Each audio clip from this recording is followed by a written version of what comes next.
Hey everybody, Coach Eric Orton back for another episode of Running with Eric. Welcome back. And I've got a trivia question for you today. So no Google peeking, and I'll let you know the answer at the end of the video. But back in the early 90s, Rolling Stone magazine coined the phrase, "the only band that matters." And based on that phrase, the only band that matters, what band were they referring to? I'll get back to you on that. But the purpose of the trivia and purpose of this message today is what I want to talk about and let this video kick off a series of videos that, from my opinion, the only thing that matters when it comes to our running.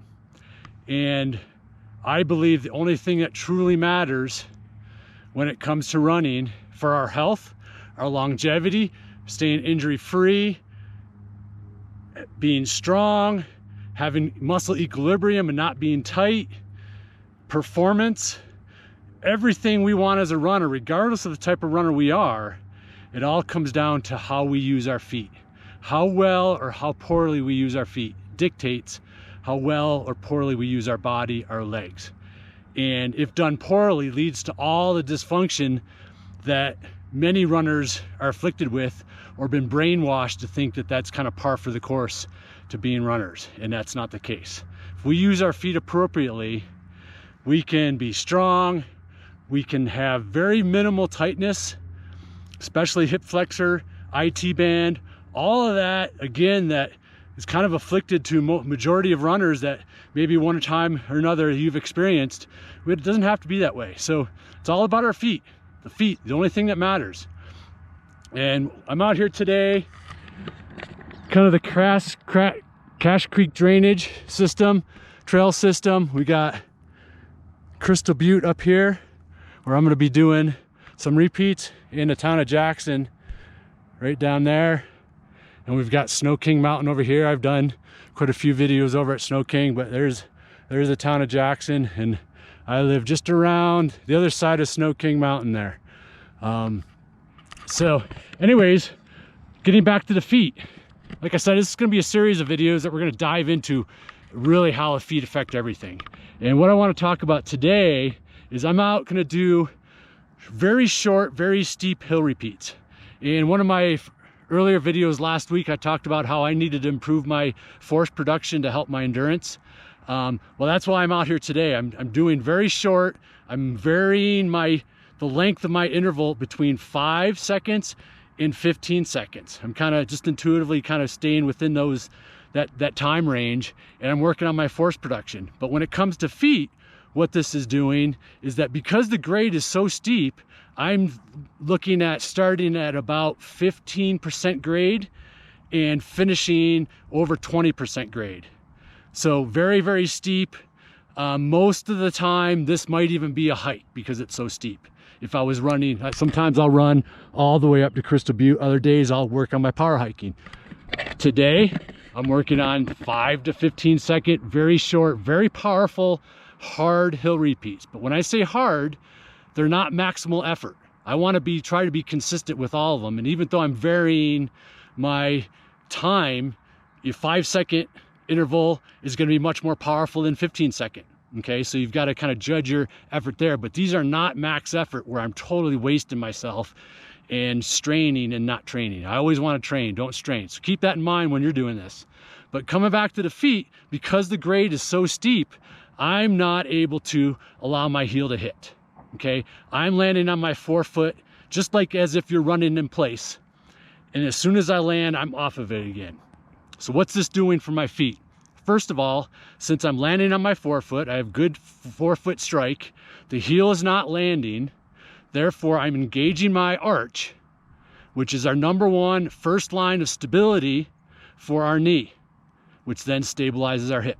Okay, so now just by activating and using my arch for stability, I'm stabilizing my knee and I'm activating my glutes. Okay. That's kind of the holy grail for strength and stability for running. Okay, so now I'm attacking my strength and stability that I need. Okay, secondly, by my forefoot strike activating my arch.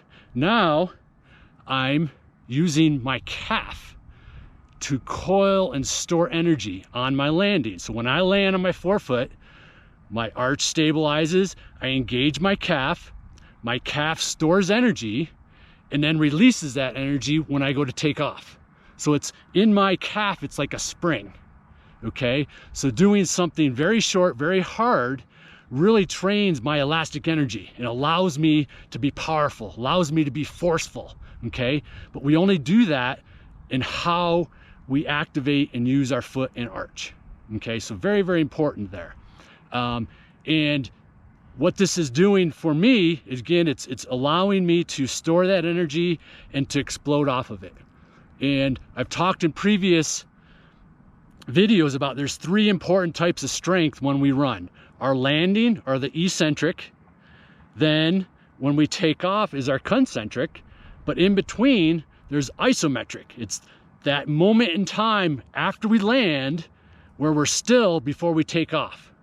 Okay, so now doing something very short, very powerful like this, I'm training my ability to store that energy and get off that foot really quickly. So what that's doing for us endurance runners, our ultra runners, is that even though I'm doing 5-second intervals for being an endurance athlete, I'm training my isometric strength to be faster, to get off that foot. We don't want to spend time on our feet. The quicker we can get on and off of it with good hip extension, the better. Okay, it improves our cadence, it improves our efficiency. We spend time going forward, not on the ground. Okay, so that's another very key aspect of a workout like this. But again, it all comes back to the foot. Okay, so I'm gonna go do my intervals. They look like this, and I'll be back with the trivia question.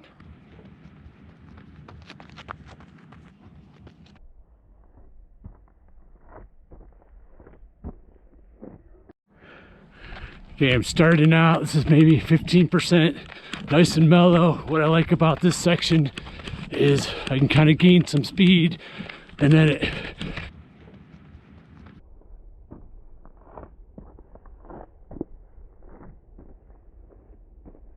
kicks up right here to about 20, and I really provide force into the ground to come up to my rock.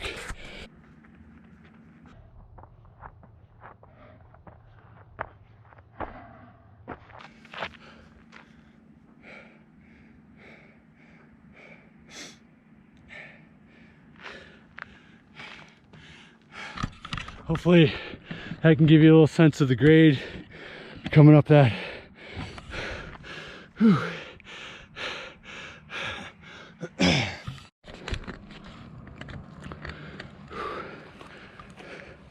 Jackson Hole again, stoking. Whew. All right, I just did about 20 minutes of hill repeats by time, cumulatively, including my rest. So since I was varying 5 to 15 seconds, I didn't necessarily count my reps. I just decided I was going to do about 20 minutes of total time. But again, enough power, enough force to feel fatigue, but not a max effort where I'm feeling wasted and like I strained. So, all right. So getting back to the trivia question, the only band that matters, Rolling Stone magazine. Who was it? I know some of you guys out there know, some of you gals, some of you punk rockers. The Clash, one of my favorite bands. What's so cool about the Clash and why I believe Rolling Stone magazine coined them the only band that matters is that, yes, they're known as a punk rock band, but throughout their album collection, they really steered in so many different directions as far as music. Ska, reggae, pop, hip hop. They helped spear hip hop, okay? Rap, funkability, rockabilly, all that went into their music and really kind of, I think, defined what true punk rock really is doing what you want to do. And that leaves me with this last message, is that I think with the popularity for ultra running, the boom of running, marathon running, sometimes we get sucked into, hey, I have to be a marathon runner, or I have to be an ultra runner for it to be worthy, that I can't deviate and steer in different directions with my running. Maybe it's just an internal belief, not an external. But taking the story of the class, the only band that matters is that make running the only thing that matters for you, meaning the type of running that you want to do. Go to the track, be a sprinter, be a marathoner, be a half miler, deviate just like the class did, and have fun with it and do what you want to do. Create your own style, create your own thing that matters. So I'll leave you with that. Get out there on the hills. And one caveat is that this is a short workout for me this morning. I did the short, powerful, forced efforts. And now tonight I'm going to go to the track and do the same thing, but flat. So I've really trained to activate all these powerful muscles, and I'm going to take it flat. It should feel a little easier, but add to my workout of the day. So over and out.